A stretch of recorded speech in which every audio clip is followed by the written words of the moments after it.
Yeah, sure. So typically, and this is something that it's stemming from my experience at Tesla. Typically, whenever a candidate applies for a job, whenever so we have multiple rounds of interview.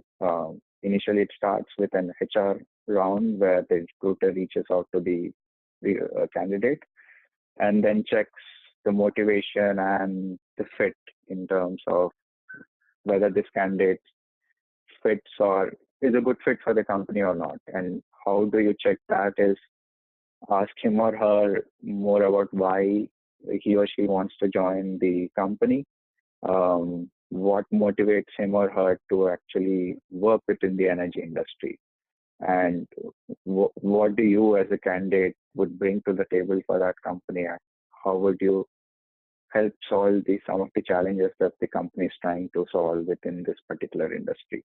So to prepare for that initial round, what you need to do is read up everything that you can on the company, go through the website. There, almost all of the companies put in a lot of content as well as videos on their website as well as their Facebook or Twitter page, which you can scroll through to understand what they are actually doing. And um,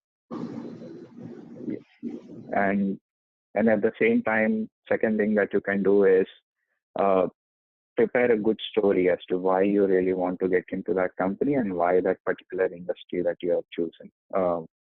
And then at the end of that interview, reiterate as to why you are a good fit for that company and look at the company culture and try to match your work ethic and your work style with the company culture and stress upon the skill set that you bring to the table and how would that be helpful for the company and for that particular role.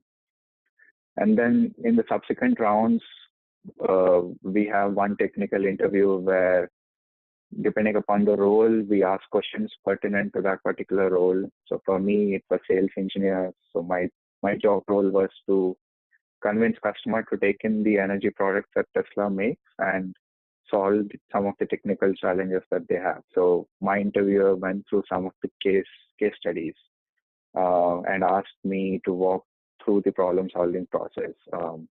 What are the questions that you would understand?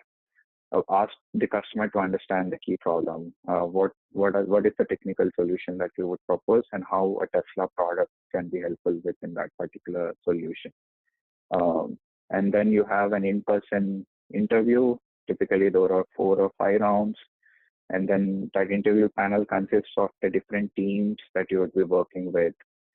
Within my particular role, I had to interview with a product manager, a sales manager, a finance associate, my co-worker, and my hiring manager. So again, what they do is ask a lot of questions pertinent to that role. So if you're an electrical engineer who is trying to apply for a job, make sure that your concepts are pretty strong within that particular field. And then they try to gauge as to how you would work well, whether you would work well with the other team members or not. So bring out specific examples from your projects or internship experiences where you have collaborated with cross-functional teams to solve some particular problem, while stressing upon the technical skills that you have used while solving that problem. So if you can convince people that you can work well with others, you're not a jerk in doing so, as well as you're technically sound, then it would go a long way to make a very positive impression during your interview process.